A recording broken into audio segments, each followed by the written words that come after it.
بسم اللہ الرحمن الرحیم۔ آج کا سبق ہے اردو زبان کا سبق۔ آج کے سبق میں ہم اردو زبان کے قواعد کے متعلق پڑھیں گے۔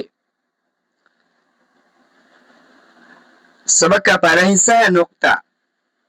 آج ہم پڑھیں گے کہ نقطہ کس کو کہتے ہیں۔ تو وہ چھوٹا نشان جو بعض حروف کے پہچاننے کے لیے حرف کے اوپر یا نیچے لگایا جاتا ہے، یعنی نقطہ وہ چھوٹا سا نشان ہے جو کسی بھی حرف کے اوپر یا نیچے یا بیچ میں اس کی شناخت کے لیے اور دوسرے حرف سے ممتاز کرنے کے لیے لگایا جاتا ہے، اس کو نقطہ کہتے ہیں۔ مثال ہے با، سا، جیم، خا، زاد، ظا، غین وغیرہ۔ منقوط وہ حروف جن پر ایک یا ایک سے زیادہ نقطے ہوں۔ منقوط اس حروف کو کہتے ہیں جس حرف کے اوپر نقطہ ہو، خواہ نقطہ ایک ہو یا دو ہو یا تین ہو، اس کو منقوط کہیں گے۔ جیسے با ہے، با پر ایک نقطہ ہے، با منقوط ہے۔ سا پر تین نقطے ہیں، سا کو منقوط کہیں گے۔ جیم کے اوپر ایک نقطہ ہے، جیم کو منقوط کہیں گے۔ خا کے اوپر بھی نقطہ ہے، خا کو منقوط کہیں گے۔ اسی طریقے سے قاف اور نون تک یا کے نیچے بھی نقطہ ہوتا ہے، دو نقطے ہوتے ہیں، جس کی وجہ سے قاف اور نون کو بھی منقوط کہیں گے۔ غیر منقوط وہ حرف جس پر کوئی نقطہ نہ ہو۔ غیر منقوط اس حرف کو کہیں گے جس کے اوپر نقطہ نہ ہو۔ جو حرف نقطہ سے خالی ہوگا اس کو ہم غیر منقوط کہیں گے، یعنی بغیر نقطہ والا حرف۔ جیسے الف کوئی نقطہ نہیں ہے، غیر منقوط ہے۔ ہا اس کے اوپر کوئی نقطہ نہیں ہے، ہا غیر منقوط ہوگا۔ دال، را، سین، صاد، طا، عین، کاف، لام، میم، واو اور ہا، یہ وہ حروف ہیں جن کے اوپر کبھی کوئی نقطہ نہیں آتا ہے، اس لیے یہ غیر منقوط حروف کہلاتے ہیں۔ معجمہ وہ ہم شکل حروف جس پر نقطہ ہوتا ہے۔ دو حروف ہوتے ہیں ایک شکل کے، دو حروف ایک شکل کے، جیسے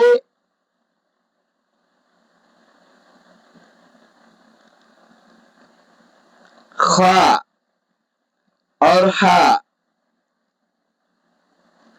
خا کے اوپر نقطہ ہے اور ہا کے اوپر نقطہ نہیں ہے، دونوں کی شکل ایک ہے، مگر خا کو کہیں گے معجمہ۔ معجمہ ایک شکل کے دو حروف ہوں جس پر نقطہ ہوگا، اس کو معجمہ کہیں گے۔ معجمہ، معجمہ نہیں، معجمہ کہیں گے، معجمہ۔ جیسے با، سا، تا، یہ سے معجمہ ہے۔ جیم، خا، شین، ضاد،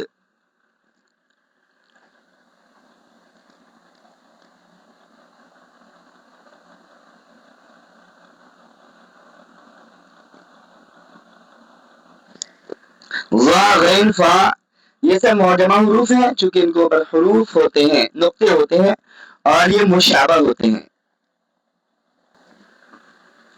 مہملہ وہ ہم شکل حروف جس پر نقطہ نہیں ہوتا ہے۔ یہاں بھی یہی بات ہے کہ ایک شکل کے جو حروف ہوتے ہیں، ایک پر نقطہ ہوتا ہے اور دوسرے پر نقطہ نہیں ہوتا ہے۔